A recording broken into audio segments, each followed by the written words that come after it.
अध्याय 1। दिव्य स्वर की संरक्षिका। संसार की गति कभी एक समान नहीं रही थी। कुछ स्थानों पर समय तेजी से बहता था, कुछ जगहों पर वह जैसे ठहर जाता था। किसी की हंसी वर्षों तक गूंजती रहती, तो किसी का दुख एक पल में मिट जाता। इस असंतुलन का कोई कारण नहीं था, बस ये जीवन का अभिन्न अंग बन चुका था। लेकिन एक दिन वह आई। नगर के सबसे पुराने पेड़ के नीचे एक अजीब कंपन हुआ। किसी ने उसे आते नहीं देखा, न कोई उसकी उत्पत्ति को जानता था। वह बस थी, वह अस्तित्व में थी, जैसे समय ने उसे स्वयं रचा हो। उसका नाम आर्या था। जब उसने पहली बार अपनी आवाज निकाली, तो संसार ने प्रतिक्रिया दी। वायु की धाराएं बदल गईं, जल की तरंगें ठहर गईं, पक्षियों का स्वर कुछ पल के लिए मौन में खो गया। और तभी पहली बार मृत्यु प्रकट हुई। आर्या ने उसे देखा, लेकिन उसे डर नहीं लगा। मृत्यु कोई अंधकार नहीं थी, बल्कि एक संरक्षिका थी, जो हर क्षण उसके साथ चलती थी। उसने उसकी ओर देखा और कहा, तुम केवल बोलने वाली नहीं हो, तुम वह स्वर हो जो समय को मोड़ सकता है। आर्या ने अपनी शक्ति को समझने की कोशिश की। उसने अपने शब्दों को दोहराया और देखा कि उसके बोलते ही नगर की गति बदल गई। लोग धीरे धीरे चलने लगे, ध्वनि हल्की पड़ गई, और फिर जब उसने मौन धारण किया, तो सब कुछ अचानक तेज हो गया। परंतु मृत्यु ने उसे चेताया, तुम्हारा स्वर केवल गति नहीं, जीवन का संतुलन भी बदलता है। यदि तुमने बिना सोचे समझे इसका प्रयोग किया, तो संसार कभी वैसा नहीं रहेगा जैसा तुमने देखा था। अब आर्या को एक निर्णय लेना था। क्या वह अपनी शक्ति को स्वीकार करेगी, या वह इस संसार की गति को अपनी इच्छा से मोड़ने का प्रयास करेगी? यहीं से उसकी यात्रा शुरू होती है। अध्याय 2। त्याग और प्रेम। संसार की गति आर्या के स्वर से नियंत्रित होती थी, लेकिन उसकी शक्ति का एक और पहलू था, जिसे अभी तक कोई नहीं जानता था। वह केवल समय को नहीं बदलती थी, वह पीड़ा को भी महसूस करती थी। हर भाव, हर दुख, हर आशा उसके भीतर प्रवाहित होती थी। जब कोई रोता, उसकी आत्मा उस दर्द को अपने भीतर ले लेती।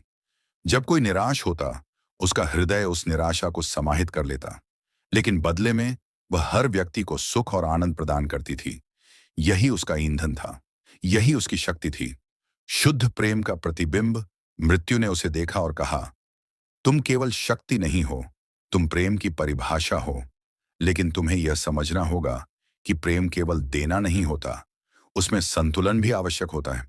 लेकिन आर्या के लिए यह संतुलन असंभव था। वह प्रेम की वह लहर थी जो सबको छूती थी, लेकिन स्वयं कभी नहीं महसूस कर पाती थी। स्वप्न का प्रभाव। जब आर्या दिव्य स्वप्न में प्रवेश करती, तो जगत की गति मंद पड़ जाती। हर गतिविधि धीमी हो जाती, मानो समय स्वयं उसके मौन में ठहर जाता। लेकिन जैसे ही उसने आंखें खोलीं, हवा तीव्र बहने लगी। संसार गति में आ गया, तेज, तीव्र, ऊर्जा से भरा हुआ। लेकिन यही असंतुलन उसकी असली चुनौती थी। क्या कोई ऐसा था जो उसकी इस शक्ति को नियंत्रित कर सकता था? पुरुष का आगमन, और फिर वह आया। वह साधारण नहीं था। उसने आर्या के स्वर को पहचाना और उसकी शक्ति को समझा। उसने कहा, तुम अकेली नहीं हो। अब आर्या को अपने अस्तित्व की सच्चाई जाननी थी। क्या वह केवल प्रेम की अभिव्यक्ति थी, या वह इस संसार की गति को स्थायी रूप से संतुलित करने के लिए बनी थी? अध्याय 3। पुरुष का आगमन। संसार अब तक आर्या के दिव्य स्वर पर निर्भर था। जब वह मौन रहती, तो गति ठहर जाती। जब वह बोलती, तो सब कुछ तीव्र गति में प्रवाहित होने लगता। लेकिन अब एक अराजकता फैलने लगी थी। लोग इस परिवर्तन को समझ नहीं पा रहे थे। क्या यह एक आशीर्वाद था, या एक दुष्चक्र? मृत्यु ने आर्या को चेताया, यदि तुमने अपनी शक्ति का नियंत्रण नहीं किया, तो संसार कभी संतुलन नहीं पा सकेगा। लेकिन कैसे? वह स्वयं समय का प्रवाह थी, वह स्वयं प्रेम की ऊर्जा थी। और फिर वह आया। पुरुष की पहचान। वह कोई साधारण व्यक्ति नहीं था। उसने आर्या के स्वर को सुना, लेकिन उससे अधिक उसने उसकी शक्ति को पहचाना। उसने कहा, तुम्हारी शक्ति केवल तुम्हारी नहीं होनी चाहिए। यदि इसे संतुलित करना है, तो इसे बांटना होगा। आर्या ने पहली बार किसी को अपनी शक्ति को समझते देखा। वह पुरुष केवल एक साथी नहीं था, वह समय का नया मार्गदर्शक था। स्वर का विभाजन। उसने आर्या के दिव्य स्वर को 4 भागों में विभाजित किया। एक समय का स्वर, जो अतीत, वर्तमान और भविष्य को नियंत्रित करता। 2 जीवन का स्वर, जो हर जीव में ऊर्जा प्रवाहित करता। 3 संवेदना का स्वर, जो प्रेम, पीड़ा और आनंद को संतुलित करता। 4 निर्माण का स्वर, जो जगत को नई दिशा देने की क्षमता रखता। अब यह शक्ति केवल आर्या तक सीमित नहीं थी। पुरुष ने पूरे संसार में इस ऊर्जा को बांट दिया। अब हर व्यक्ति अपने स्वर से अपनी गति नियंत्रित कर सकता था। नया संतुलन अब पहली बार संसार स्थिर हो गया। हर जीव समान रूप से गति में था। कोई अधिक तेज नहीं, कोई अधिक धीमा नहीं। आर्या ने पुरुष की ओर देखा। तुम कौन हो? वह मुस्कुराया। मैं केवल एक माध्यम हूं। लेकिन क्या यह संतुलन स्थायी रहेगा? क्या आर्य अब भी समय की संरक्षिका थी? अब उसकी यात्रा एक नए मार्ग पर बढ़ रही थी। अध्याय 5। आत्मा का प्रतिबिंब। पुरुष अब आर्या के सामने था, लेकिन वह केवल कोई साधारण व्यक्ति नहीं था।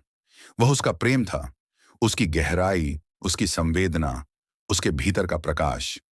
जो भावना उसने हमेशा दूसरों को दी, वही अब एक जीवंत स्वर लेकर उसके समक्ष थी। परिवर्तन की पहली लहर जैसे ही उसने पुरुष को स्वीकार किया, संसार की गति स्थिर हो गई। पहली बार कोई असंतुलन नहीं था। समय का प्रवाह एक समान था। लेकिन इसी क्षण आर्या के भीतर एक अजीब हलचल होने लगी। वह हमेशा दूसरों के सुख का माध्यम रही थी।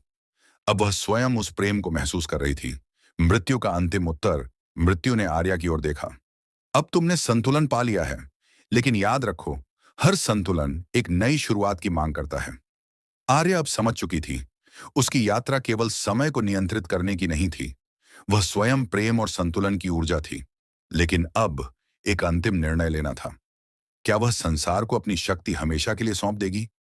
क्या वह स्वयं अपने अस्तित्व को पीछे छोड़ सकती है? अब उसकी यात्रा एक नए मार्ग पर बढ़ने वाली थी।